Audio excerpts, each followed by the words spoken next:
जय हिंद फ्रेंड, हिंदी और प्राइड में आप सभी का स्वागत है। आज आप सभी के बीच हम TGT, PGT, GIC, LT grade, net JRF और इन सभी से रिलेटेड जो भी प्रश्न आपके प्रीवियस ईयर क्वेश्चन पूछे गए हैं एग्जाम में अगर देखा जाए तो उनसे रिलेटेड जो है टॉपिक पे डिस्कस करने वाले हैं। तो देखिए इसमें प्रीवियस ईयर सॉल्व पेपर है क्रमशः अगर आप देखेंगे तो यहाँ पे आपको वर्ष 2000 से आज तक लेके खास करके इसमें टीजीटी, पीजीटी से रिलेटेड जो भी एग्जाम में प्रश्न आए हैं उनके कुल 63 प्रश्न पत्र यहाँ पे शामिल हैं। और इसमें आप देखिए कि तो प्रश्न पत्र जो है ना वो क्रमशः टॉपिक वाइज दिए गए, तो ये बहुत ही ज़्यादा आपके लिए मददगार साबित होने वाला है। हिंदी साहित्य का इतिहास, आदिकालीन साहित्य की प्रमुख प्रवृत्तियाँ, तो हम क्रमशः जो है टॉपिक वाइज बात करेंगे और इससे ये रहेगा कि आपको हर एक प्रश्न जो है टॉपिक से किस तरीके से आते हैं तो वो भी एक आइडिया आपको होगा। यहाँ पे देखिए आपके लिए सुविधाजनक ये है कि यहाँ पे जैसे टीजीटी से 2001 में किस प्रकार के प्रश्न, कुल 85 प्रश्न हैं 2002 में, है ना। फिर इसके बाद टीजीटी हिंदी से पुनर्परीक्षा हुआ, तो ये क्रमशः यहाँ पे चार्ट दिया गया कि किस तरीके से प्रश्नों की संख्या रही है। तो ये बिंदास आप कह सकते हैं क्योंकि इससे पहले हमने जो प्रीवियस के सेट करवाए हुए हैं तो उसमें तो आपको मल्टी असिस्टेंट प्रोफेसर के लिए था, तो और यूजीसी नेट जेआरएफ के लिए हम अलग से 44 सेट कराने वाले हैं। तो ये स्पेशली आप मान के चलिए कि जो टीजीटी, पीजीटी हिंदी के विद्यार्थी हैं उनके लिए ये फ्रूटफुल होने वाला है। तो प्लीज़ आप जो है अच्छे से सपोर्ट करिएगा। आपको देखिए किस तरीके से ये समझ में आता है, तो आप जैसी भी हो क्वेरी जरूर अपने कमेंट बॉक्स में पिन करिएगा कि ये कैसे आपके लिए हेल्पफुल साबित हो सकता है। मेरी तरफ से कोशिश पूरी रहेगी। तो यहाँ पे हम बात करते हैं हिंदी साहित्य का इतिहास। तो सबसे पहला टॉपिक जो हमारा हिंदी साहित्य में होता है वो हिंदी साहित्य का इतिहास होता है और मैक्सिमम आप कह सकते हैं कि क्वेश्चन यहीं से पुट होता है। तो इसमें किस प्रकार के प्रश्न आते हैं तो हम चलिए इस पर बात करते हैं। और ये देखिए कि पहला जो क्वेश्चन है आपका हिंदी साहित्य से ही रिलेटेड है। आप डायरेक्ट आंसर पे मत जाइए, है ना, इसको स्किप ही करिए। पहले आप क्वेश्चन को पढ़ने पे ध्यान दीजिए कि हिंदी साहित्य के इतिहास लेखन की जो परंपरा है तो लेखन की परंपरा का सूत्रपात किसने किया है। जॉर्ज ग्रियर्सन ने किया है, रामचंद्र शुक्ल ने किया है, मिश्र बंधु ने किया है, गारसादा तासी ने किया है। अब ये क्वेश्चन आपके टीजीटी परीक्षा 2002 में आया हुआ है कि हिंदी साहित्य के इतिहास लिखने की जो परंपरा है ना उसका सूत्रपात किसने किया। क्वेश्चन इस तरीके से भी बनेगा कि एक होता है कोई भी चीज शुरू करने वाला, एक होता है कि उसको पूर्ण रूप देने वाला। तो यहाँ पे ये पूछ रहा है कि सूत्रपात यानी शुरू किसने किया। ग्रियर्सन ने, शुक्ल ने, मिश्र बंधु ने, तासी ने। तो हम बिल्कुल किसी को नकार नहीं सकते ऐसे डायरेक्ट, लेकिन जब बात आती है कि शुरू किसने किया था तो शुरू का जो सूत्रपात करने का काम किया था वो इतिहास साहित्य के इतिहास लेखन की परंपरा का शुरुआत यानी सूत्रपात करने वाले थे गारसादा तासी। तासी का नाम आता है।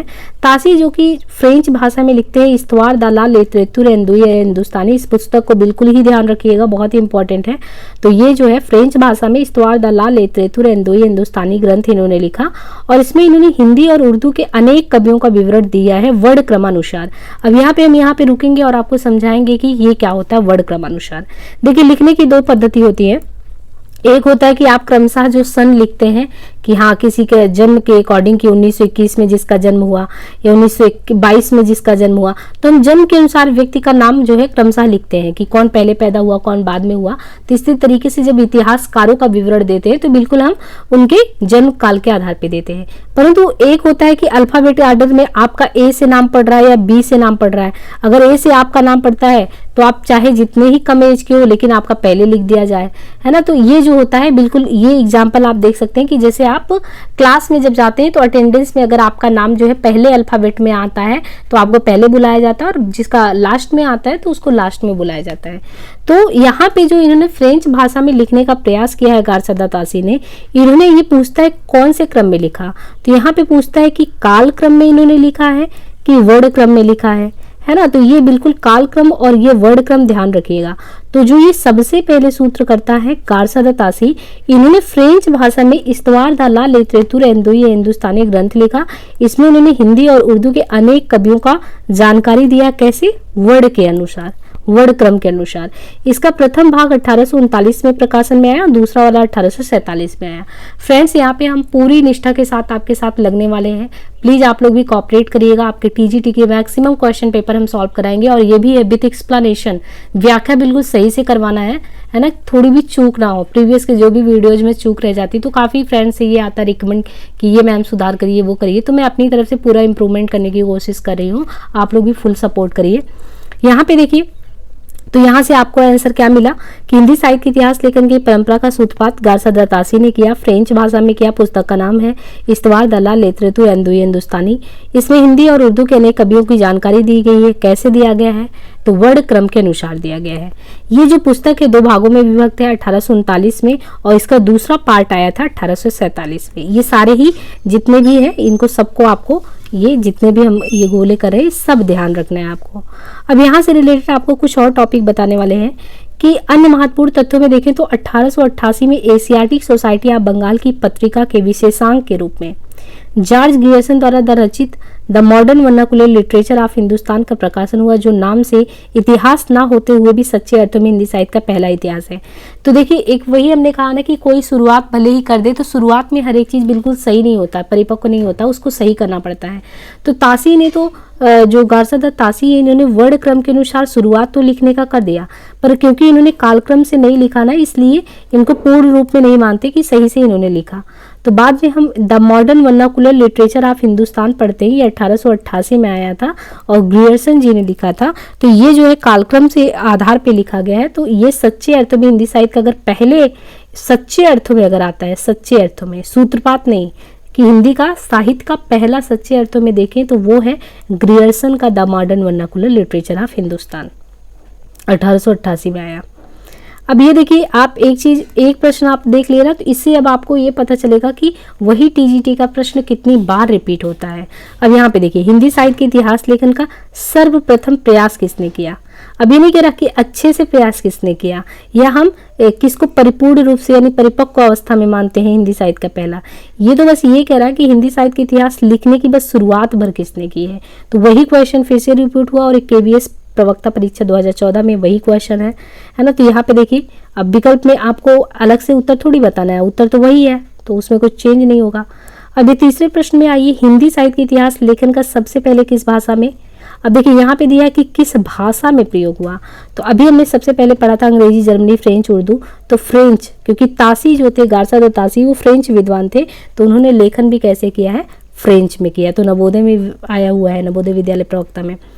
हिंदी साहित्य का इतिहास लिखने वाले पहले लेखक का नाम क्या है। अभी देखिए वही क्वेश्चन फिर से रिपीट हुआ, गारसा दत्त तासी, ये PGT में आया है। तो कितनी सरलता से वही क्वेश्चन है, बार बार रिपीट होता है। अगर आप बार बार क्वेश्चन की अच्छी खासी प्रैक्टिस करते हैं पढ़ने के बाद तो निसंदेह आपको परीक्षा में सफलता मिलेगी। यहाँ पे देखिए, अब देखिए यहाँ पे हमने आपको एक बताया था अंतर, एक वर्ण क्रम के अनुसार है, एक कालक्रम के अनुसार। ये बहुत ही बारीकी से आपको प्रश्न को समझना है, बिल्कुल समझ लेना है। तो यहाँ पे देखिए जब ये कह रहा है कि काल क्रम के अनुसार लिखा गया हिंदी साहित्य का पहला, तो बिल्कुल आपको वर्ड नहीं देखना है, नहीं तो फिर गलत हो जाएगा। तो यहाँ पे काल क्रम के अनुसार कह रहा है ना, तो काल क्रम अनुसार लिखा गया हिंदी साहित्य का पहला इतिहास ग्रंथ कौन सा है। आप यहाँ पे आइए पहले क्वेश्चन पे। तो यहाँ पे देखिए अगर हम वर्ण क्रम के अनुसार बात करते तो इस्तवार दल्ला लेतरेतु एंदुई हिंदुस्तानी होता। यहाँ पे देखिए हिंदुस्तानी है, हिंदुस्तानी, तो जहाँ पे हिंदुस्तानी है ये वर्ड अल्फाबेटिकल ऑर्डर में है। और ये नीचे आप देखेंगे तो ये जो है आपके कालक्रम अनुसार the modern vernacular literature of Hindustan. तो समझिए जो हिंदुस्तानी लिखा गया है, तो हिंदुस्तानी आपको लग भी रहा होगा कि फ्रेंच में लिखा गया है थोड़ा ऐसे, और ये हिंदुस्तान वाला जो है ये परिपक्व अवस्था में सही से लिखा गया, तो ये कालक्रम में लिखा गया है। अब यहाँ पे जो आपका प्रश्न है ना कि कालक्रम द्वारा कालक्रम में लिखा गया जो है तो कौन सा होगा, तो हिंदुस्तानी वाला नहीं होगा। अगर ये आप ये लगा देते तो ये फिर आपका गलत हो जाता। ये इस्तवार दल्ला लेतरेतु ये वर्णक्रम के अनुसार लिखा गया पहला ग्रंथ है। जब हम कालक्रम के अनुसार आएंगे तो द मॉडर्न वर्नाकुलर लिटरेचर, आप जहाँ पे हिंदुस्तान है हिंदुस्तानी, इसको आपको ध्यान रखना है। देखिए ये भी आश्रम पद्धति प्रवक्ता में पूछा गया है। अब देखिए यहाँ पे फिर से वापस से क्वेश्चन आया कि इस्तवार दल्ला लेतरेतु हिंदुस्तानी। अब हिंदुस्तानी तो ये किसने लिखा था, तो वही हमने बताया वर्णक्रम के अनुसार तासी ने लिखा था और पहला ग्रंथ माना जाता है, सूत्रपात करने का काम इन्होंने किया था। तो ये इनके बारे में पूछा गया है। हिंदी साहित्य का पहला इतिहास लिखा गया था, किस भाषा में लिखा गया था, फ्रेंच में। हिंदी का पहला व्याकरण, अब देखिए यहाँ पे दूसरा क्वेश्चन आ गया, हिंदी का पहला व्याकरण। तो हमें एक व्याकरण की सीरीज भी आपको चला रहे हैं इसी चैनल पे है, तो उसको भी आप देखते रहिए, व्याकरण वाली सीरीज। तो हिंदी का अगर हम बात करें कि पहला व्याकरण लिखने वाले विद्वान कौन है, तो हिंदी का प्रथम व्याकरण लिखने वाले विद्वान में आते हैं जोसुआ केटलर। इनका नाम ध्यान रखिए, जोसुआ केटलर हिंदी के पहले व्याकरण करता है। तो हिंदी के प्रथम व्याकरण लिखने वाले विद्वान जोशुआ केटलर हैं। और इनके बारे में, जोशुआ केटलर के बारे में बात करें, हिंदी का प्रथम व्याकरण लिखने वाले जोहन जोशुआ केटलर ये डच, पुर्तगाल, ईस्ट इंडिया कंपनी के राजदूत बनकर भारत आए थे। अपने यहाँ पे अंग्रेज जब आए तो आप देखते हैं कि भारत का मैप इस तरीके से देखिए, तो यहाँ पे जो पुर्तगाली गोवा वगैरह में आप देखेंगे तो ये पुर्तगाली आके बसे थे ना। तो हिंदी का जो पहला व्याकरण लिखने वाले तो ये विद्वान जोहन जोशुआ केटलर ये पुर्तगाली ईस्ट इंडिया कंपनी के राजदूत बनकर आए थे।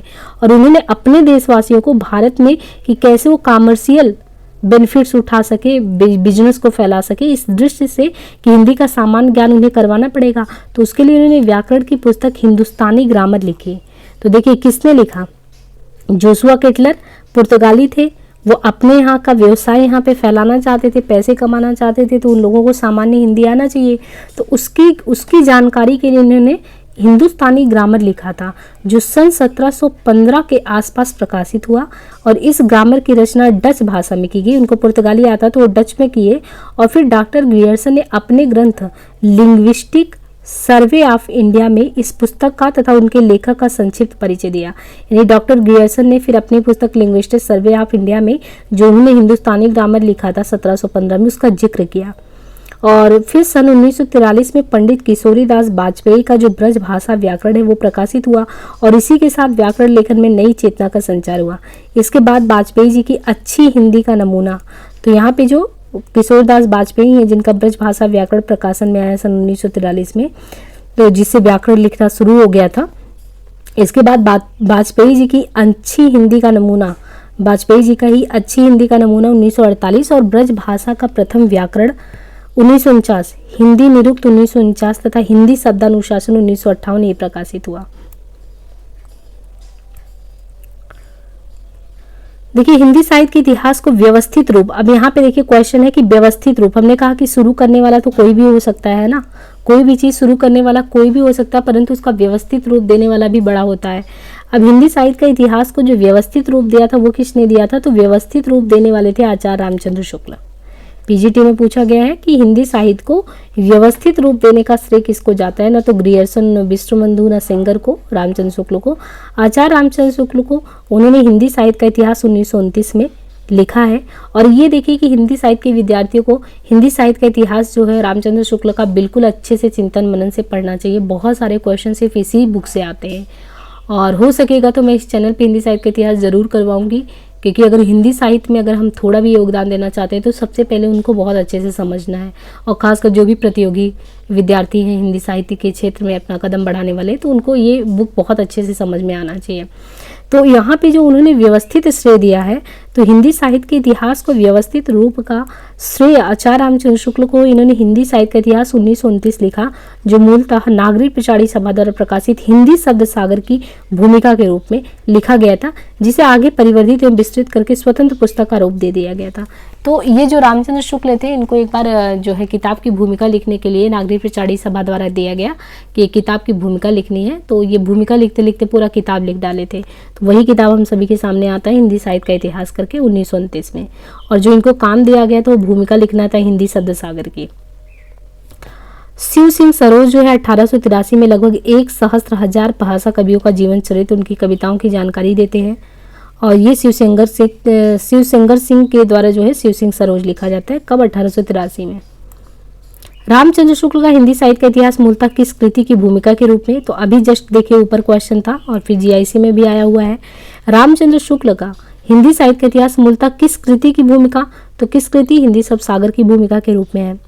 आचार्य रामचंद्र शुक्ल द्वारा रचित हिंदी साहित्य का इतिहास का प्रकाशन वर्ष क्या है, तो जो रामचंद्र शुक्ल का प्रकाशन वर्ष ये 1929 है। इनमें से वो कौन सी रचना है जिसे मूलतः हिंदी शब्द सागर की भूमिका के रूप में लिखा गया था, किंतु बाद में उसे स्वतंत्र ग्रंथ भी बना दिया गया था? तो वो कौन सी ऐसी रचना है जिसे मूलतः हिंदी शब्द सागर की भूमिका के रूप में लिखा गया था, बाद में उसको स्वतंत्र ग्रंथ मान लिया गया था? तो अभी जस्ट बात किया था हिंदी साहित्य का इतिहास 1929 में, ये रामचंद्र शुक्ल के द्वारा जो है लिखा गया था। अब देखिए टीजीटी पीजीटी से रिलेटेड आपको ज़्यादातर क्वेश्चन यहाँ पे मिलेंगे। आंग्ल भाषा में लिखा गया हिंदी साहित्य का इतिहास, स्केच ऑफ हिंदी लिटरेचर के लेखक कौन है? आंग्ल भाषा में लिखा गया हिंदी साहित्य का इतिहास, स्केच ऑफ हिंदी लिटरेचर के लेखक कौन है? तो यहाँ पे है पादरी एडविन ग्रिप्स। ये जो पादरी एडविन ग्रिप्स है, आंग्ल भाषा में, यानी जो आंग्ल भाषा होता है, अंग्रेजी से संबंधित भाषा जिसमें हिंदी साहित्य का इतिहास लिखा गया, तो उसमें स्केच खींचा गया है ना। स्केच जैसे किसी का नहीं होता कि स्केच हम आर्ट बना देते हैं, तो आंग्ल भाषा में हिंदी साहित्य का इतिहास करके स्केच ऑफ हिंदी लिटरेचर। तो जब भी हिंदी लिटरेचर का स्केच खींचने की बात आएगी तो एक तरीका है, याद करिए, स्केच को ग्रिब्ज से खींचा जाएगा, ग्रिब्ज। तो आपको याद करने में सुविधा होगी कि ग्रिब्ज ने स्केच खींचा। तो आंग्ल भाषा में लिखा गया हिंदी साहित्य का इतिहास स्केच ऑफ लिटरेचर के लेखक कौन है? पादरी एडविन ग्रिब्ज।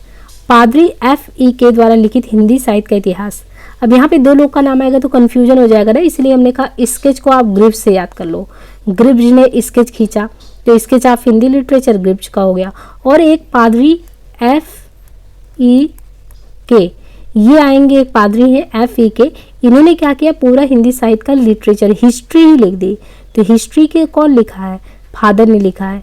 पादरी F.E.K. ने लिटरेचर लिखा है, तो उन्होंने स्केच खींचा है ग्रिब्ज ने, और F.E.K. ने हिस्ट्री ऑफ हिंदी लिटरेचर नाम से प्रकाशित हुआ है इनका।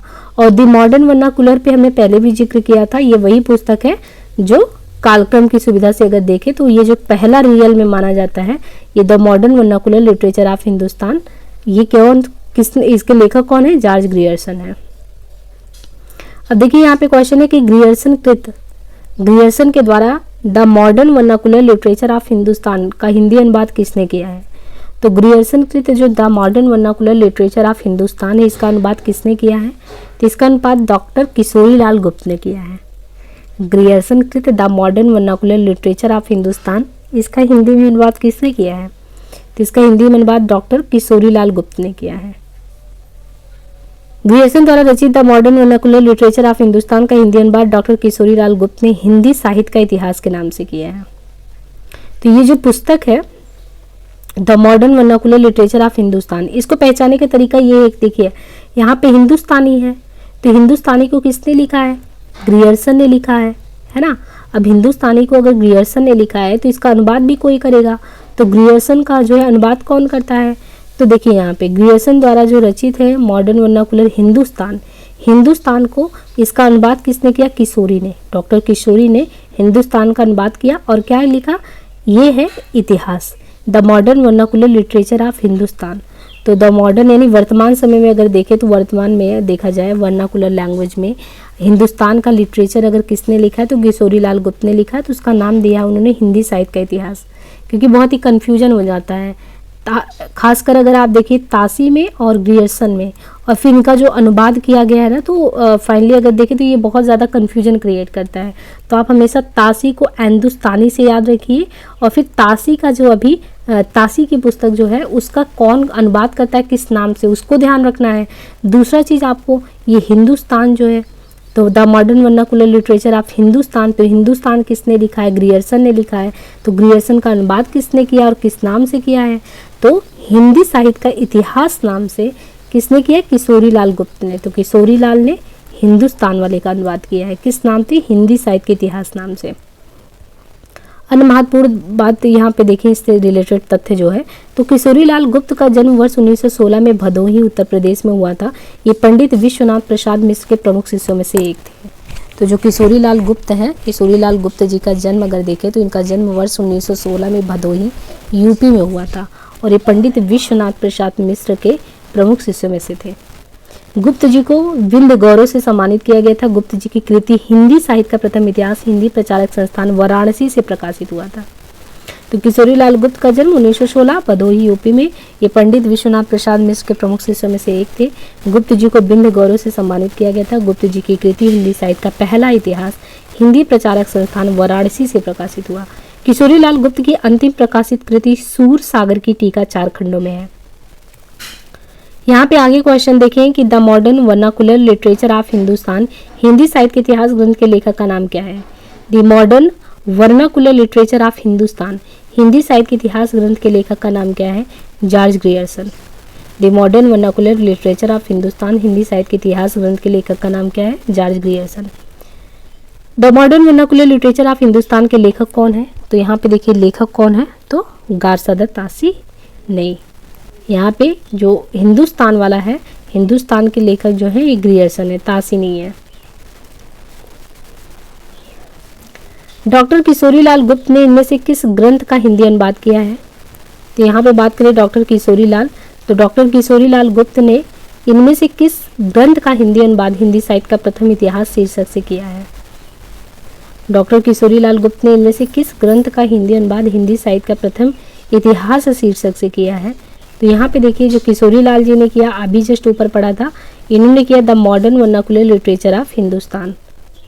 यही तो है हिंदी साहित्य का प्रथम इतिहास, इन्होंने किशोरीलाल जी ने किया। The modern vernacular literature of Hindustan, Hindustan का किसने लेखन किया है? तो ग्रियर्सन ने किया है। और जो ग्रियर्सन जी की पुस्तक का उन्होंने अनुवाद किया तो किशोरी जी ने किया है। किस नाम से किया है? तो हिंदी साहित्य का प्रथम इतिहास नाम से किया है। तो घूम फिर के वही चीज आ रहा है। अब यहाँ पे आप देखिए चारों ही इससे पहले आप पढ़ चुके हैं जो आया हुआ है। इस्तवार दलाल हिंदुस्तानी, तासी का नाम पढ़ा आपने, और the modern vernacular literature of Hindustan Grierson का हो गया। ये स्केच ऑफ हिंदी लिटरेचर, तो हमने कहा था स्केच किसने खींचा? ग्रिब्ज ने खींचा। फिर हमने कहा हिंदी लिटरेचर किसने लिखा? तो FEK, फादर FEK ने लिखा।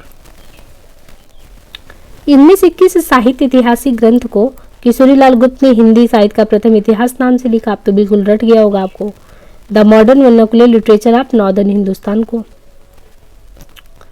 किस लेखक के इतिहास ग्रंथ में सबसे पहले हिंदी साहित्य का काल विभाजन मिलता? अब देखिए प्रश्न चेंज हुआ है यहाँ पे। हिंदी साहित्य में अगर देखें तो कौन से ऐसे लेखक हैं जिनके में सबसे पहले आपको काल का विभाजन, जैसे आप पढ़ते ना आदिकाल, भक्तिकाल, वृत्तिकाल, तो कौन से ऐसे लेखक हैं जिनके इतिहास ग्रंथ में सबसे पहले आपको हिंदी साहित्य का काल विभाजन मिलता है? शिव सिंह सेंगर, मौलवी कर्मुद्दीन, महेश दत्त शुक्ल, जॉर्ज ग्रियर्सन। तो यहाँ पे देखिए जो जॉर्ज ग्रियर्सन है जिनके बारे में हमने पढ़ा कि जिन्होंने modern vernacular literature of Hindustan लिखा था, उन्होंने ही सबसे पहले परिपक्व अवस्था में कालक्रम का विभाजन भी किया, काल का विभाजन किया, कालक्रम के अनुसार किया। तो हिंदी साहित्य के इतिहास का जो काल विभाजन है, काल विभाजन करने वाले पहले इतिहासकार जॉर्ज ग्रियर्सन है। इन्होंने आदिकाल की अंतिम तिथि 1400 ईस्वी को माना है। तो पहले इतिहासकार कौन है? ग्रियर्सन है। किस साहित्य इतिहास के लेखक ने काल विभाजन में कवियों के नाम का सबसे ज्यादा उपयोग किया है? अब देखिए दूसरा प्रश्न है कि किस साहित्य इतिहास के लेखक ने काल विभाजन किसने किया? ये तो आपको पता है कि ग्रियर्सन ने किया। फिर किसने जो है काल विभाजन में सबसे ज्यादा कवि के नामों का उल्लेख किया है? तो इसमें से कौन है? तो इसमें से है मिश्र बंधु। हिंदी साहित्य इतिहास की परंपरा में मिश्र बंधु ने अपनी कृति मिश्र बंधु विनोद में लगभग 5000 कवियों को स्थान दिया, जिसे 8 से भी अधिक कालखंडों में बांट दिया।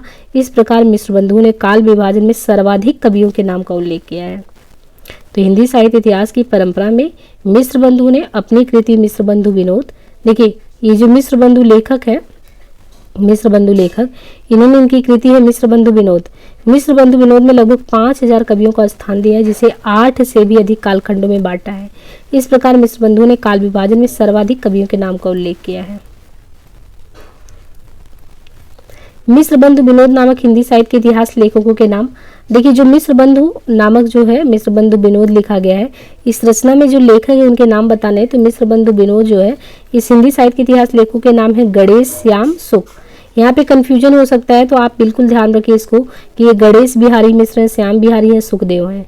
कैसे याद कर सकते हैं इनको? गणेश भगवान भी हैं, श्याम भगवान भी हैं, सुख भी हैं। तो यहाँ पे ना गणेश, श्याम, सुख ऐसे ही फ्लो में याद कर जाइए, गणेश, श्याम, सुख, क्योंकि ये क्वेश्चन बहुत ही बार रिपीट होता है तो इसमें कंफ्यूजन हो जाता है। आपको कृष्ण बिहारी अक्सर देते हैं, ध्यान रखिए। इसमें जो ऑप्शन देते हैं ना, ये प्रीवियस के मैंने जितने भी एंट्रेंस वगैरह दिए हैं तो ये क्वेश्चन मैक्सिमम टाइम देखा है, और उसमें जो है ऑप्शन में ये लोग ना परेशान करने के लिए कृष्ण देते हैं, जिसमें आप बिल्कुल भूल जाते हैं चारों के नाम में। तो यहाँ पे ध्यान रखिए गणेश जी है, कृष्ण नहीं, कृष्ण के बजाय नाम है श्याम, है तो कृष्ण जी का ही नाम, परंतु यहाँ पे श्याम है। तो गणेश, श्याम, सुख, श्याम, सुख, गणेश, गणेश, श्याम, सुख, ऐसे करके एक फ्लो में रट जाइए तो आपके कॉन्शियस में रह गई है गणेश, श्याम, सुख। मिश्र बंधु विनोद ये लिखते हैं तीनों लोग मिलके, और फिर ये जो मिश्र बंधु विनोद है उसका 4 भाग में इसका प्रकाशन होता है। ये भी पूछा जाता है कि कितने भाग में प्रकाशन होता है मिश्र बंधु विनोद का, तो 4 भागों में इसका प्रकाशन होता है। और प्रथम जो 3 भाग है, तो प्रथम 3 भागों का जो प्रकाशन होता है वो सन 1913 में किया जाता है, जबकि जो चौथा भाग है वो सन 1934 में प्रकाशित होता है। तो मिश्र बंधु विनोद 3 लोग आते हैं, गणेश, श्याम, सुख आते हैं इसमें, 4 भाग में इसका प्रकाशन होता है। प्रथम 3 भागों का प्रकाशन सन 1913 में होता है, जबकि चौथे का 1934 में होता है। मिश्र बंधुओं ने मिश्र बंधु विनोद के प्रथम 3 भागों को, अब देखिए यहाँ पे ये जो 3 भाग है, प्रथम 3 भाग जिनका प्रकाशन सन 1913 में होता है और चौथा भाग 1934 में होता है, तो जो पहले 3 भाग है ना, उनको जो है ये हिंदी नवरत्न के नाम से प्रकाशित कराते थे। ये भी क्वेश्चन बनता है। तो मिश्र बंधु विनोद, उसमें गणेश श्याम सुख आते हैं, 4 भाग में प्रकाशन होता है। पहले 3 भाग को 1913 में छपता है और वो हिंदी नवरत्न नाम से प्रकाशित होता है, और चौथा भाग 1934 में आता है। मिश्र बंधु विनोद का चौथा भाग कब आता है? तो 34 में आता है। मिश्र बंधु विनोद कितने भागों में प्रकाशित हुआ? तो 4 भागों में हुआ। मिश्र बंधुओं ने परिवर्तन काल की समय सीमा क्या मानी है? तो मिश्र बंधुओं ने परिवर्तन काल की जो समय सीमा मानी है वो 1890 से 1950 विक्रमी मानी है। तो यहाँ पे देखिए मिश्र बंधु, क्योंकि देखिए कई क्वेश्चन ऐसे आते हैं कि वो ईस्वी में आते हैं, फिर संवत में भी आते हैं, तो दोनों प्रकार से। तो यहाँ पे है कि मिश्र बंधुओं ने जो मिश्र बंधु विनोद का समय माना है, मिश्र बंधुओं ने जो मिश्र बंधु विनोद में काल विभाजन का जो प्रयास किया था, जो इस प्रकार है। तो प्रारंभिक काल इन्होंने माना 700 से 1400, ये बिल्कुल कंठस्थ करना है, आता ही है। तो ये मिश्र बंधु विनोद का अगर समय देखें तो प्रारंभिक काल इनका 700 से 1440 है विक्रमी संवत, और माध्यमिक काल 1445 से जो है 1680 है, अलंकृत 1681 से 1889 है, परिवर्तन काल 1890 से 1925 है, और वर्तमान काल 1926 से है। बस हम्बल रिक्वेस्ट ये है फ्रेंड्स कि अगर आप लोगों को ये सीरीज़ सच में बहुत पसंद आ रही तो प्लीज़ सपोर्ट करिएगा, है ना। लाइक शेयर सब्सक्राइब करना बिल्कुल भी नहीं भूलिएगा। ये सीरीज़ कंटिन्यू आएगी, और विश्वास मानिए अगर आगामी जो भी टीजीटी पीजीटी आपके एग्जाम है, इवन केबीएस है, जीआईसी है, जीडीसी है, तो सभी के लिए आप कह सकते हैं कि बहुत ही फ्रूटफुल होने वाला है आपके लिए। बस हमें हतोत्साहित नहीं करना है, प्रोत्साहन देते रहना अपनी तरफ से। तो यहाँ पे देखिए ये जो क्वेश्चन है कि मिश्र बंधु विनोद में, तो प्रारंभिक 700 से 1440, माध्यमिक 1445 से 1680, अलंकृत 1681 से 1889, परिवर्तन काल 1890 से 1925, और वर्तमान काल 1926 से अब तक। ये प्रतिदिन सीरीज आएगा आपके लिए, है ना, और डेली अपना टेस्ट लगाते रहिए अच्छे से। अब यहाँ पे देखिए क्वेश्चन जो है, आचार्य रामचंद्र शुक्ल ने प्रथम उत्थान का समय कब से कब तक माना है? तो आचार्य रामचंद्र शुक्ल ने प्रथम उत्थान का समय कब से कब तक माना है? तो देखिए आचार्य रामचंद्र शुक्ल का जब आप ये हिंदी साहित्य का इतिहास 1929 में जो ग्रंथ है उसको पढ़ेंगे, तो उन्होंने, जैसे हम लोग कोई भी चीज़ चैप्टर में बांट के पढ़ते हैं, तो उन्होंने ऐसे उत्थान काल, है ना, तो आविर्भाव काल, ऐसे करके उन्होंने जो है परिच्छेदों में उसको बांटा हुआ है। तो इसमें उन्होंने बोला है कि आचार्य रामचंद्र शुक्ल ने प्रथम उत्थान का समय कब से कब माना है। तो उनके अनुसार अगर हम बात करें कि आचार्य रामचंद्र शुक्ल ने, तो प्रथम उत्थान का जो समय है इनका, ये 1868 से 1893 माना है। प्रथम उत्थान का समय शुक्ल के अकॉर्डिंग 1868 से 93 है। ये ईस्वी में बता रहे हैं। संवत में देखिए ये बहुत ही बारीकी से क्वेश्चन बनता है। संवत में जब आएगा पहला उत्थान का काल, तो आप 1925 से 50 लगाएंगे, लेकिन जो ही उसने ईस्वी में क्वेश्चन पूछा, यहाँ पे देखिए ईस्वी है, और जैसे ही आपसे क्वेश्चन पूछा कि आपको ईस्वी में बताना है, तो बिल्कुल आप गलत मत करिएगा। यहाँ पे जो समय होगा वो 1868 से 1893 ईस्वी होगा, है ना। तो शुक्ल ने प्रथम उत्थान का समय 1868 से 93 माना है, संवत 1925 से 50, और फिर द्वितीय उत्थान में आप आएंगे, तो जैसे ही आप संवत में आएंगे तो 93 से 1918 होगा, और ये 1950 से 75 होगा। भारतेंदु हरिश्चंद्र का प्रभाव जो है भाषा और साहित्य दोनों पर गहरा पड़ा है। उन्होंने जिस प्रकार हिंदी गद्य को परिमार्जित करके उसे बहुत ही सरल, मधुर और स्वच्छ बना दिया, उसी प्रकार हिंदी साहित्य को भी नए मार्ग पर लाकर खड़ा कर दिया। उनके भाषा संस्कार की महत्ता को सब लोगों ने मुक्त कंठ से स्वीकार किया, और वे वर्तमान हिंदी गद्य के प्रवर्तक माने गए। यहाँ पे बात करें आचार्य रामचंद्र शुक्ल, तो आचार्य रामचंद्र शुक्ल ने हिंदी साहित्य के इतिहास की आधुनिक गद्य साहित्य परंपरा का प्रवर्तन के तहत प्रथम उत्थान की कालावधि निर्धारित की है, कब से कब तक। तो यहाँ पे देखिए 1925 से 50 विक्रमी तक उन्होंने निर्धारित की है। आचार्य रामचंद्र शुक्ल ने द्वितीय उत्थान का समय कब से कब तक तय किया है। तो आचार्य रामचंद्र शुक्ल की बात करें कि द्वितीय उत्थान का जो समय वो कब से कब तक माना है, तो 1893 से 1918। अभी जस्ट ऊपर पढ़ा। अगर आप संवत में देखते तो संवत में आपको 1925 से 50 दिख जाता, लेकिन यहाँ पे द्वितीय उत्थान का समय माना ईस्वी में, तो 1893 से 1918। नागरिक प्रचारी सभा की स्थापना कब हुई थी? तो ये क्वेश्चन है। नागरिक प्रचारी संस्था है और हिंदी के विकास में बहुत ही ज़्यादा काम करने वाली संस्था है। ऐसे में जो इसका समय है, जो स्थापना वर्ष है, तो काशी नागरिक प्रचारी सभा की स्थापना वर्ष 1893 है। और ये जो 1893 में काशी नागरिक पिछाड़ी सभा स्थापित हुई, ये किसके द्वारा? तो श्याम सुंदर दास जी के द्वारा। नागरिक पिछाड़ी सभा हिंदी भाषा और साहित्य तथा देवनागरी लिपि की उन्नति एवं प्रचार एवं प्रसार करने वाली भारत की अग्रणी संस्था है। हिंदी साहित्य के नियमन, नियंत्रण और संचालन में इस सभा का महत्वपूर्ण स्थान है। यहाँ से हिंदी शब्द सागर का प्रकाशन किया गया। हिंदी शब्दकोश के लेखक श्याम सुंदर दास थे। काशी नागरिक पिछाड़ी सभा की स्थापना हुई थी, तो काशी नागरिक पिछाड़ी सभा की स्थापना कब हुई थी? तो यहाँ पे देखिए जो है 1893 में। नागरिक पिछाड़ी सभा की स्थापना कब हुई? तो यहाँ पे हम देखें 1893 में। वही क्वेश्चन रिपीट है, हिंदी शब्द सागर का प्रकाशन किस संस्था ने किया? यहाँ पे देखिए क्वेश्चन आया, हिंदी शब्द सागर का प्रकाशन जो है किस संस्था ने किया? तो ये प्रकाशन संस्था जो है नागरिक पिछाड़ी सभा, इसी के लिए तो काम सौंपा गया था रामचंद्र शुक्ल जी को कि हिंदी शब्द सागर की भूमिका ऐसे करके लिख दीजिए, लेकिन उन्होंने इतनी बड़ी भूमिका बांध दी कि उनका एक किताब ही आ गया, है ना। तो ये नागरिक पिछाड़ी सभा संस्था थी। नागरिक पिछाड़ी सभा के संस्थापकों में कौन नहीं थे? तो इस तरीके से भी क्वेश्चन आते हैं कि हिंदी कोई भी मतलब कि संस्था स्थापित होती है तो उसमें संस्थापक होते हैं। ऐसे में जो नागरिक पिछाड़ी सभा जो है इसकी स्थापना हुई, तो इसमें कौन से ऐसे हैं जो संस्थापक सदस्यों में नहीं है? बाबू श्याम सुंदर दास, पंडित राम नारायण मिश्र, रामचंद्र वर्मा, ठाकुर शिव कुमार सिंह। तो यहाँ पे बात करें नागरिक पिछाड़ी सभा की स्थापना 16 जुलाई 1893 को वाराणसी में हुआ। नागरिक पिछाड़ी सभा की स्थापना जो है 16 जुलाई 1893 को वाराणसी में हुआ, जिसकी स्थापना में बाबू श्याम सुंदर दास, पंडित राम नारायण मिश्र तथा ठाकुर शिव कुमार सिंह जैसी प्रवृत्तियों का मुख्य योगदान रहा। तो नागरिक पिछाड़ी सभा की स्थापना 16 जुलाई 1893 को कहाँ पे? वाराणसी में हुआ। 16 जुलाई 1893 को वाराणसी में हुआ, जिसकी स्थापना बाबू श्याम सुंदर दास, पंडित राम नारायण मिश्र तथा ठाकुर शिव कुमार सिंह जैसी प्रवृत्तियों का महत्वपूर्ण योगदान रहा। तो इनका नाम आपको ध्यान रखना है बिल्कुल, कौन कौन इनकी स्थापना में रहे हैं? बाबू श्याम सुंदर दास, पंडित राम। अब इनको देखिए कैसे याद करेंगे, जैसे हमने आपको कहा कि गणेश श्याम सुख याद कर लीजिए तो मिश्र बंधुओं का नाम याद हो जाएगा। ऐसे नागरिक पिछाड़ी सभा जो संस्था है और इसकी स्थापना में जो है देखिए यहाँ पे श्याम भी है, राम भी है, शिव भी है ना।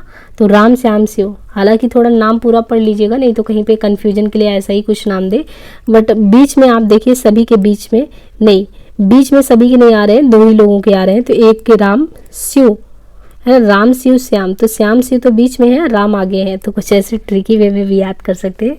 हमने भी अपने एग्जाम के दिनों में इसी तरीके से याद करने का प्रयास किया एंट्रेंस वगैरह के लिए। तो ऐसे में आप देखिए कि 16 जुलाई 1893 को वाराणसी में, पहली बात तो ये जो स्थापना हुआ नागरिक पिछाड़ी का, तो 16 जुलाई 1893 को कहाँ पे हुआ? वाराणसी में हुआ, जिसकी स्थापना में बाबू श्याम सुंदर दास, तो यहाँ पे श्याम है ना कॉमन हो गया, फिर राम तो ठीक है, पंडित राम नारायण मिश्र हो गए और ठाकुर शिव कुमार सिंह हो गए, इनका योगदान रहा है। अन्य महत्वपूर्ण तथ्य की बात करें तो आचार्य रामचंद्र वर्मा हिंदी के साहित्यकार एवं कोशकार रहे हैं। तो जब भी रामचंद्र वर्मा के बारे में भी दिया है, जो भी ऑप्शन में अलग दिए हैं, तो रामचंद्र वर्मा जो है हिंदी के साहित्यकार एवं कोशकार रहे हैं और ये हिंदी शब्द सागर के संपादक मंडल के प्रमुख सदस्य थे। इन्होंने आचार्य किशोरी लाल वाजपेयी के साथ मिलकर, देखिए काम भी बताया गया है कि जो रामचंद्र वर्मा है, आचार्य रामचंद्र वर्मा, तो आचार्य रामचंद्र वर्मा हिंदी के साहित्यकार एवं कोशकार रहे हैं और ये हिंदी शब्द सागर के संपादक मंडल के प्रमुख सदस्य थे। इन्होंने आचार्य किशोरी लाल वाजपेयी के साथ मिलकर अच्छी हिंदी का आंदोलन चलाया। तो ये भी क्वेश्चन बन सकता है कि अच्छी हिंदी का आंदोलन किसने चलाया?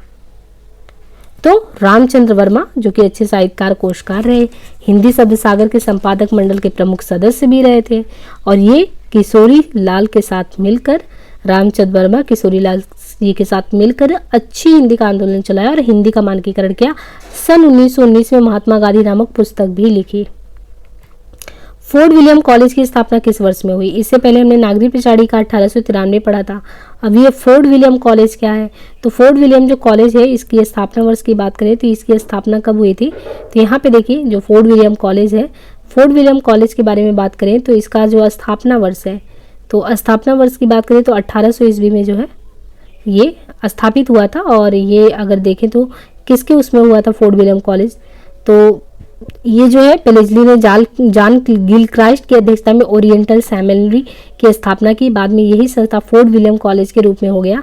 फोर्ट विलियम कॉलेज की स्थापना टीपू सुल्तान पर ब्रिटेन की निर्णायक विजय की स्मृति में, यानी टीपू सुल्तान पर जब जीत हासिल हुई थी उनकी निर्णायक विजय की स्मृति में 10 जुलाई 1800 को मार्केस ऑफ बेलेजली ने, किसने? 10 जुलाई 1800 को मार्केस ऑफ बेलेजली ने की थी। और गिलक्राइस्ट उसके हिंदुस्तानी जो विभाग थे उसके अध्यक्ष नियुक्त हुए। उन्होंने हिंदी के शिक्षण के लिए 2 भाषा पंडित लल्लू लाल और सदल मिश्र ये इनकी नियुक्ति की। तो टीपू सुल्तान पर जब इनको जीत हासिल हुई तो ये हुआ कि हमको हिंदी, क्योंकि हिंदी तो ये इसलिए बढ़ाने नहीं चाहते थे कि हमारे देश का कल्याण कर रहे थे, बल्कि व्यावसायिक हित अपना चाहते थे अंग्रेज, तो वो उसके लिए वो संस्था स्थापित करते ताकि वहाँ पे सामान्य हिंदी की जानकारी अंग्रेजों को दिया जा सके। ऐसे में फोर्ट विलियम कॉलेज की स्थापना 10 जुलाई 1800 को होता है और जो मार्केस ऑफ वेलेस्ली है ये करते हैं, और ये इनके द्वारा जो है गिलक्राइस्ट और उसके हिंदुस्तानी विभाग के अध्यक्ष जो है किसको बनाते हैं, गिलक्राइस्ट को। अब ये जो गिलक्राइस्ट है वो सोचते हैं कि कोई पढ़ाने वाला होना चाहिए, तो ये पढ़ाने वाले के लिए हिंदी के शिक्षण के लिए लल्लू लाल और सदल मिश्र, तो ये नाम रखना है अपने यहाँ से, लल्लू लाल सदल मिश्र, इनकी नियुक्ति करते हैं। तो फोर्ट विलियम कॉलेज की स्थापना कब हुई, तो कई बार ये क्वेश्चन आ चुका है 1800 में, फिर से वापस देखिए वही क्वेश्चन पीजीटी में आया। फोर्ट विलियम कॉलेज की स्थापना कब हुई, 1800 में। फिर कलकत्ता में स्थापित, तो अब यहाँ से ये पता चल गया कि फोर्ट विलियम तो 1800 में स्थापित हुआ, ये तो ठीक है, लेकिन ये जो है कहाँ पे स्थापित हुआ था, तो कलकत्ता में। कलकत्ता में स्थापित हुआ फोर्ट विलियम कॉलेज और इसके संस्थापक कौन थे, तो गिलक्राइस्ट थे। सदल मिश्र की भाषा की विशेषता क्या है, सदल मिश्र, तो लल्लू लाल और सदल मिश्र को वहाँ पे नियुक्ति मिली थी जो फोर्ट विलियम कॉलेज था पढ़ाने के लिए। तो ये जो सदल मिश्र थे इनकी भाषा कैसी थी, इनकी भाषा में पूर्वीपन था। सदल मिश्र कहाँ के रहने वाले थे, बिहार प्रांत के शाहाबाद जिले के ध्रुवडीहा गांव के रहने वाले थे, साक द्वीपीय ब्राह्मण थे। इनके पिता का नाम नंदमणि मिश्र था।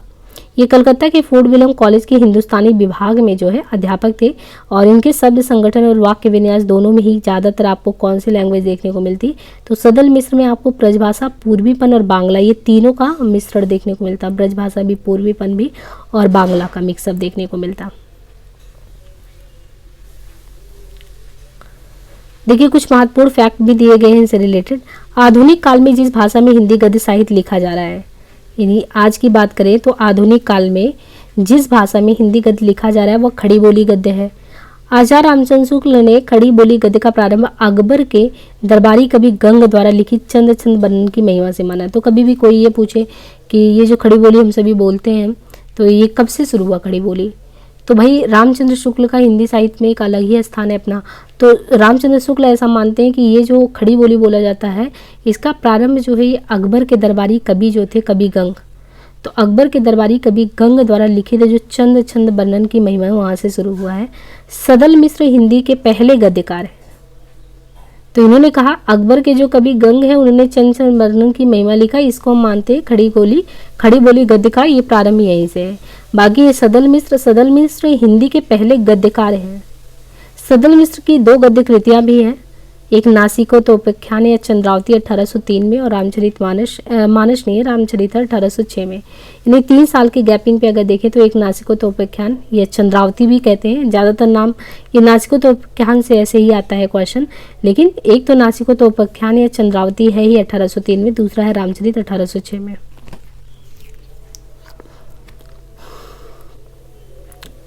रामचंद्र शुक्ल के अनुसार सदल मिश्र ने व्यवहार उपयोगी भाषा लिखने का प्रयास किया है। रामचंद्र शुक्ल कहते हैं कि उनके अनुसार जो सदल मिश्र ने लिखा है, सदल मिश्र ने व्यवहार उपयोगी भाषा लिखने का प्रयास किया है। श्याम सुंदर दास ने तत्कालीन गद्य लेखकों में इंसाह अल्लाह खां के बाद दूसरा स्थान सदल मिश्र को ही स्वीकार किया है। तो रामचंद्र शुक्ल के अनुसार सदल मिश्र ने व्यवहार उपयोगी भाषा लिखने का प्रयास किया है। श्याम सुंदर दास ने तत्कालीन गद्य लेखकों में इंसाह अल्लाह खां के बाद दूसरा स्थान सदल मिश्र का ही माना है।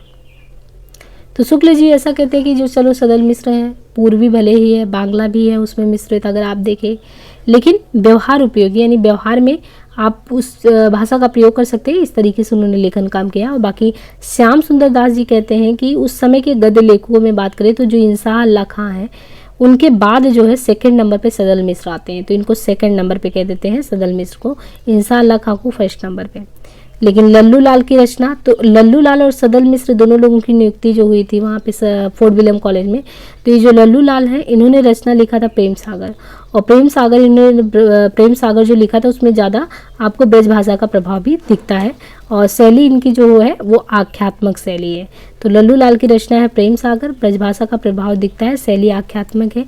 मुंशी सदा सुख लाल की रचना सुख सागर एक धार्मिक ग्रंथ है, इनकी भाषा पर पंडिताऊपन एवं फारसी का प्रभाव है। तो यहाँ पे आपको 4 लेखकों के नाम देखने को मिले होंगे, इंसाह अल्लाह खां, सदल मिश्र है ना, मुंशी सदा सुख लाल और सदल मिश्र, 4 लोगों के नाम। तो इसमें से लल्लू लाल और सदल मिश्र तो फोर्ट विलियम कॉलेज में थे। और अभी हमने जस्ट ऊपर पढ़ा कि सदल मिश्र के द्वारा जो है नासिकोतोपाख्यान या चंद्रावली लिखा गया था, नासिकोतोपाख्यान या चंद्रावती या रामचरित। और शुक्ल जी ने माना कि ठीक है, इन्होंने व्यवहार उपयोगी लिखा। लेकिन श्याम सुंदर दास ने कहा नहीं, सबसे पहले नंबर पे इंसान खां है, इंसान खां के बाद ही दूसरे नंबर पे इनका स्थान आता है सदल मिश्र का। फिर बात आती है लल्लू लाल, तो लल्लू लाल ने लिखा है प्रेम सागर ब्रजभाषा में। फिर मुंशी सदा सुखलाल, तो इनकी रचना है सुख सागर। देखिए सदा सुख, तो ये सदा सुख है ना, तो सदा सुख तो सुख सागर लिखा है इन्होंने। और सुख सागर एक धार्मिक ग्रंथ है। और इनकी भाषा में, क्योंकि कोई धार्मिक ग्रंथ है तो उसमें तो पंडिताओंपन, थोड़ा सा क्लिष्टता, ये सब तो होता ही है। तो वो चीज़ इनमें दिखता है सदा सुखलाल में। और इंसान अल्लाह खां जो है, उन्होंने रानी केतकी की कहानी लिखा है, जिसे उदय भान चरित भी कहते हैं। रानी केतकी कहानी का ये भी क्वेश्चन आता है कि किस कहानी को उदय भान चरित के नाम से जाना जाता है, तो वो कहानी है इंसान अल्लाह खां की। इसकी भाषा पर जो है, जो उदय भान चरित है, इसकी भाषा पर उर्दू, अरबी और फारसी का प्रभाव दिखता है। फोर्ट विलियम कॉलेज में जॉन गिलक्राइस्ट हिंदी उर्दू के अध्यापक थे। तो जो अध्यक्ष थे उनको हिंदी भी आता था, उर्दू भी आता था गिलक्राइस्ट को। और इन्होंने आगरा के लल्लू लाल और आरा के सदल मिश्र, तो ये देखिए लल्लू लाल जो थे वो आगरा के थे और आरा के सदल मिश्र, इनको भाषा मुंशी बनाया था वहाँ पे। सदल मिश्र की अन्य कृतियों की बात करें तो फुलहन के बिछाने, सोनम के थंब, चहुदिसी बरते थे, बाजने लगा, कारती है आदि है। लल्लू लाल जी का सर्वाधिक प्रसिद्ध ग्रंथ कौन सा है? तो लल्लू लाल जी का सर्वाधिक प्रसिद्ध ग्रंथ अगर देखें तो प्रेम सागर है उनके द्वारा। प्रेम सागर किसकी रचना है? तो लल्लू लाल की है, वही क्वेश्चन है। और रानी केतकी की कहानी के लेखक कौन है? तो जो रानी केतकी की कहानी है इसके लेखक कौन है? इंसान अल्लाह खां है इसके लेखक। अब देखिए टीजीटी में भी आया, पीजीटी में आया, आश्रम पद्धति प्रवक्ता में भी आया है क्वेश्चन। रानी केतकी की कहानी के रचनाकार कौन है? देखिए रानी केतकी की कहानी अगर देखें तो इसके रचनाकार कौन है? तो रानी केतकी की कहानी के रचनाकार इंसान अल्लाह खां है। निम्नलिखित में से कौन फोर्ट विलियम कॉलेज में हिंदी के अध्यापक थे? तो इनमें से कौन है जो फोर्ट विलियम कॉलेज में हिंदी के अध्यापक थे? तो यहाँ पे सदल मिश्र जो थे वो फोर्ट विलियम कॉलेज में जो है हिंदी के प्राध्यापक थे। इनमें से कौन कलकत्ता के फोर्ट विलियम कॉलेज से संबंधित था? तो लल्लू लाल है। अब यहाँ पे देखिए इंसान अल्लाह खां तो थे नहीं, भारतेंदु हरिश्चंद्र भी नहीं थे, सदा सुखलाल भी नहीं थे, एक लल्लू लाल थे, एक सदल मिश्र थे। नासिकोतोपाख्यान के लेखक कौन थे? तो यहाँ पे देखिए नासिकोतोपाख्यान के लेखक कौन है इनमें से? तो ये है सदल मिश्र, नासिकोतोपाख्यान के लेखक। नासिकोतोपाख्यान के लेखक है सदल मिश्र। इनमें से सदल मिश्र की रचना कौन सी है? तो सदल मिश्र की रचना इनमें से कौन सी है? नासिकोतोपाख्यान जो है ये सदल मिश्र की रचना है। उदय भान चरित के लेखक कौन है? उदय भान चरित के इंसान अल्लाह खां है।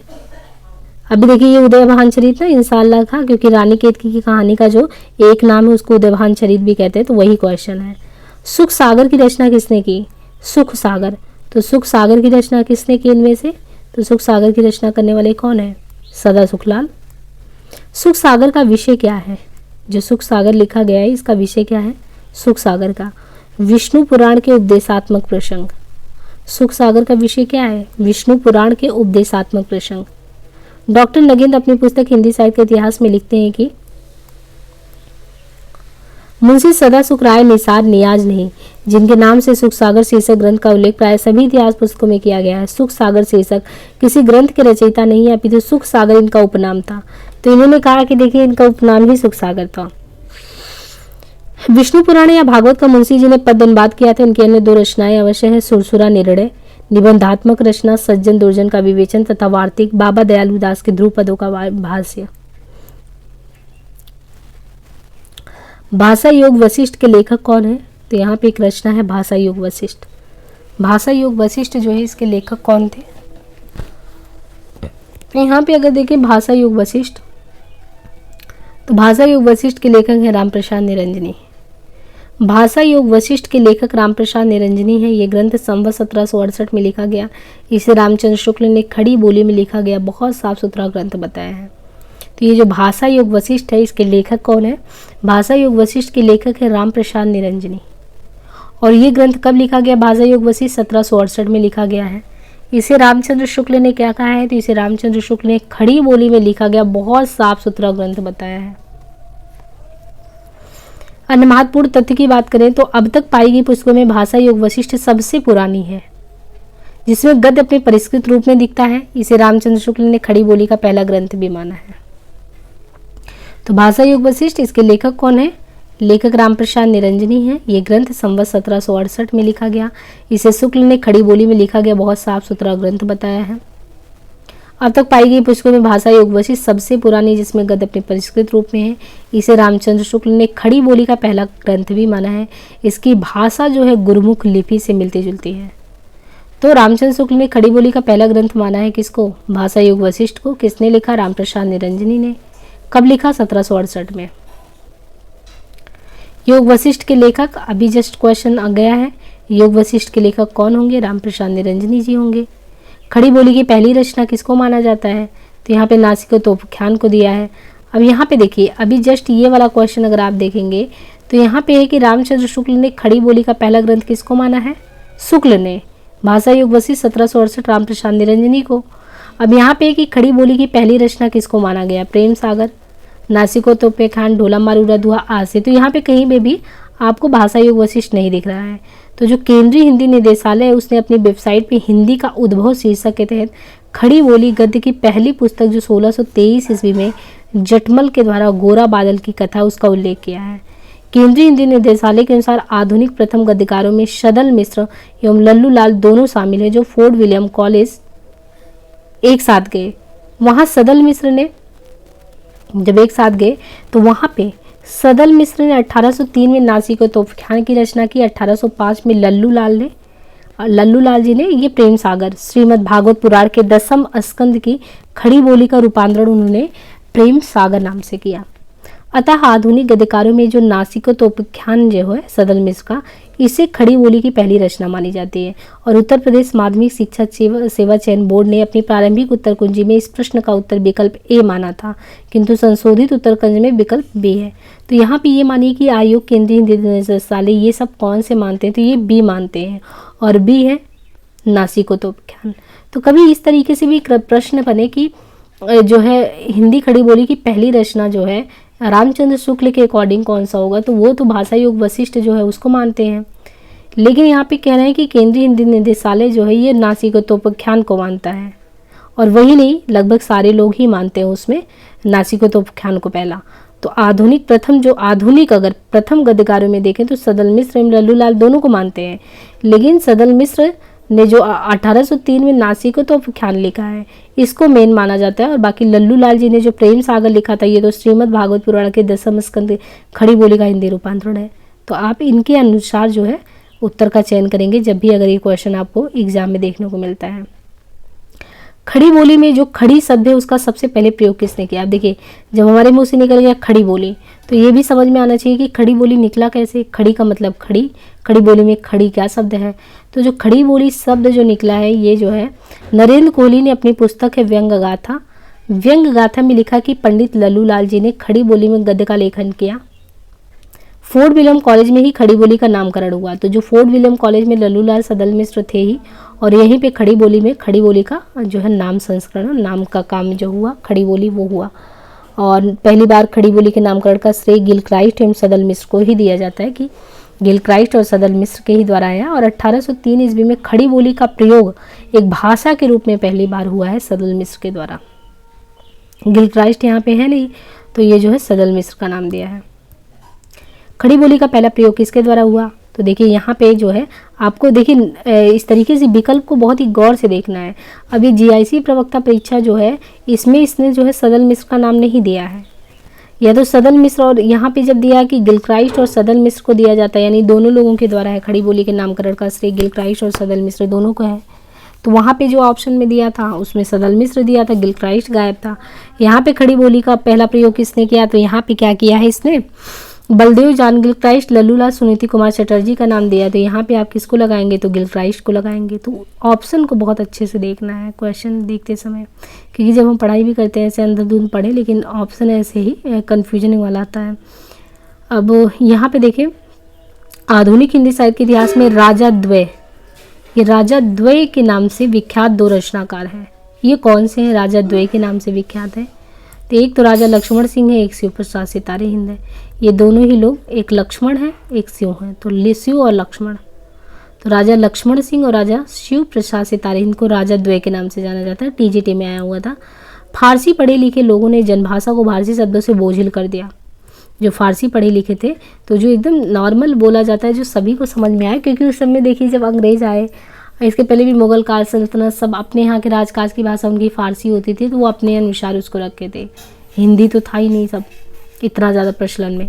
तो फारसी जो होता था उस समय, जैसे आजकल अंग्रेजी को बोलते हैं, जैसे पढ़े लिखे लोगों के फारसी होते थे, तो फारसी ने जनभाषा को बहुत ही बोझिल कर दिया था। ऐसे खेमे का नेतृत्व कर रहे थे राजा शिव प्रसाद सितारे हिंद, उनको भी ये चीज़ लगता था भार स्वरूप। और इस प्रक्रिया में कुछ लोगों ने भाषा में संस्कृत शब्दों की भरमार कर दी। एक तो पहले फारसी है, ऊपर से संस्कृत। तो इस वर्ग के नेता थे राजा लक्ष्मण सिंह। देखिए इसको हम कैसे याद किए थे कि जो लक्ष्मण है ना, तो लक्ष्मण राम भगवान है, लक्ष्मण है, तो ये लोग कैसे बात करेंगे। आप रामायण महाभारत देखते होंगे तो संस्कृत में वार्तालाप चलती है। तो ये जो है राजा लक्ष्मण जो है, इनकी भाषा में संस्कृत शब्दों की भरमार है, क्योंकि लक्ष्मण है, राजा लक्ष्मण है ये। और ये जो राजा शिव प्रसाद सितारे हिंद है, इन कौन से खेमे का नेतृत्व कर रहे हैं, फारसी का। तो आपको ये बिल्कुल ध्यान रखना है कि राजा लक्ष्मण जो हैं वो संस्कृत में शब्दावलियों के प्रयोग पे बल दे रहे हैं, और जो राजा शिव प्रसाद हैं वो फारसी पे बल दे रहे हैं। अब ये दोनों लोग जो है दो वर्गों का नेतृत्व कर रहे हैं। तो राजद्वय की प्रतिद्वंदिता ये भारतेंदु के उदय काल तक चलती रही। इन लोगों की जो प्रतिद्वंदिता थी फारसी वर्सेज संस्कृत का, वो चलता ही रहा राजा लक्ष्मण सिंह और सितारे हिंद के बीच। हिंदी के पहले गद्यकार कौन है, तो हिंदी के पहले गद्यकार की बात किसने गद्य पहले लिखा, तो लल्लू लाल ने। तो हिंदी के पहले गद्यकार जो है, अब यहाँ पे देखिए कहीं भी सरल मिश्र का नाम भी नहीं दिया है। दिए गए विकल्प में हिंदी के पहले गद्यकार कौन है, लल्लू लाल है। तो आपको बिल्कुल उसी के अनुसार लगाना है। अब यहाँ से देखिए जो है आदिकालीन साहित्य जो है, इससे रिलेटेड टॉपिक आपका शुरू होता है। तो जैसा भी रह गया आप सभी की प्रतिक्रिया, उसी के अकॉर्डिंग हम नेक्स्ट चैप्टर आदिकालीन, फिर भागते काल, और इन सभी से क्रमशः बहुत ही धैर्य के साथ आपका जो है सेशन कंडक्ट कराने वाले हैं। बस आप लोगों का सपोर्ट इतना चाहिए कि बहुत अच्छे से आप इस चीज़ को, वीडियोज़ को और आगे तक बढ़ाएं। आज के लिए इतना ही, धन्यवाद।